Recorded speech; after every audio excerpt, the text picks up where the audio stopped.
Hello friends, मैं संदीप कुमार दुबे। पिछले term पे हम लोग आसवन विधि, संघनन, ऊर्ध्वपातन आदि का अध्ययन किया था। आज हम लोग डाल्टन का परमाणु सिद्धांत के बारे में अध्ययन करेंगे। ठीक है, डाल्टन का परमाणु सिद्धांत कहता क्या है? यानी डाल्टन का परमाणु सिद्धांत, डाल्टन के अनुसार कोई भी पदार्थ छोटे छोटे कण यानी छोटे छोटे कण से मिलकर बना होता है। डाल्टन के अनुसार कोई भी पदार्थ परमाणु के छोटे छोटे कणों से मिलकर बना होता है तथा परमाणु क्या है? जो भी एक किसी तत्व के किसी तत्व के, मान लीजिए कोई तत्व है, हाइड्रोजन ही है, इसी के जितने भी तत्व होंगे, चाहे वह जितने भी टुकड़े हों, इन सभी टुकड़ों के जो रासायनिक यानी जो भी इनकी प्रकृति होगी वो क्या होगी? समान होगी, यानी एक समान जैसे भी। लेकिन भिन्न भिन्न तत्वों के लिए इनका परमाणु भार क्या होगा? भिन्न भिन्न तत्वों के लिए इनकी प्रकृति क्या होगी? अलग अलग होगी। परमाणु भार अलग अलग होगी, परमाणु क्रमांक अलग अलग होगी डाल्टन के अनुसार। यानी डाल्टन के अनुसार परमाणु एक अविभाज्य कण है जो किसी रासायनिक संयोग में भाग लेता है, जो किसी रासायनिक संयोग में भाग लेता है तथा उसकी प्रकृति क्या होती है? एक होती है, यानी समान होती है।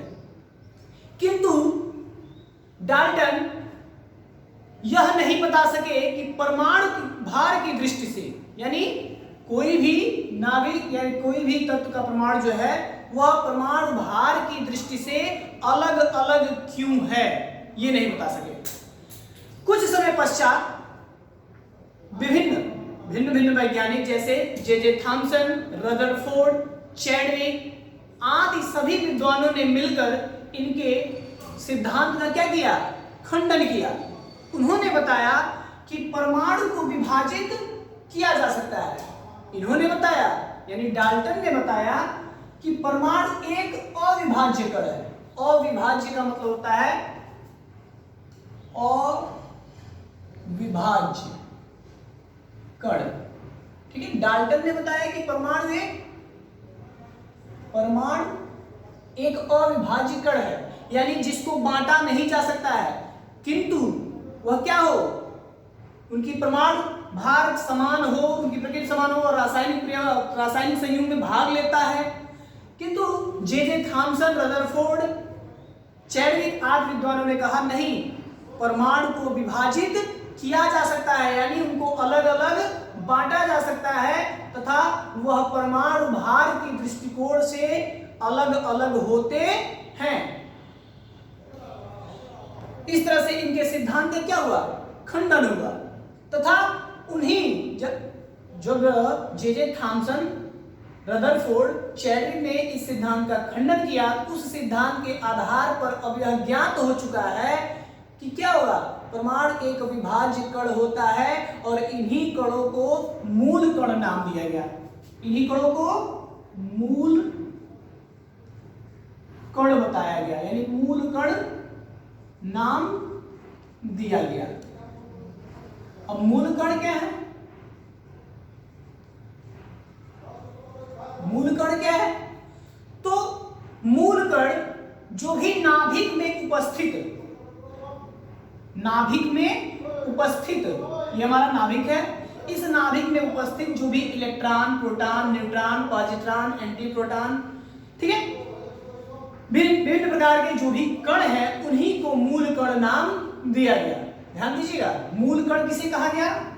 विभिन्न प्रकार के, यानी परमाणु में जो भिन्न प्रकार के electron, proton, neutron, positron, anti proton, neutrino आदि भिन्न भिन्न प्रकार के जो भी कण उपस्थित थे उनका नाम क्या दिया गया?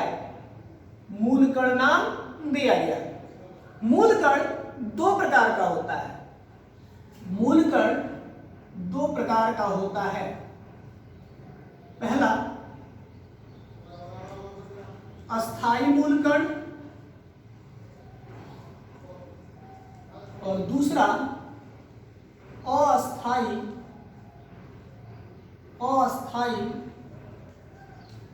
मूलकण। अस्थाई मूलकण किसे कहते हैं? यानी अस्थाई मूलकण वह होता है जिसमें क्या हो?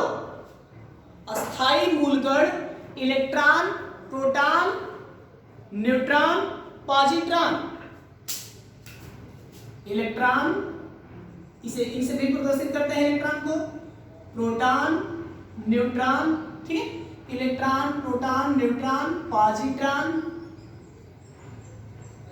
सब न्यूट्रिनो आदि विभिन्न प्रकार जो पाए जाते हैं, विभिन्न कण जो पाए जाते हैं, वह सभी के सभी अस्थाई मूलकण होते हैं। नाभिक में उपस्थित इलेक्ट्रॉन, प्रोटॉन, न्यूट्रॉन, पॉजिट्रॉन, सब न्यूट्रिनो आदि कण जो उपस्थित होते हैं, उन सभी कणों को अस्थाई मूलकण नाम दिया जाता है। अस्थाई मूलकण नाभिक में उपस्थित सभी प्रकार के मेसम। मेसम का मतलब क्या है? नाभिक में उपस्थित सभी प्रकार के मेसम। मेसम का मतलब आप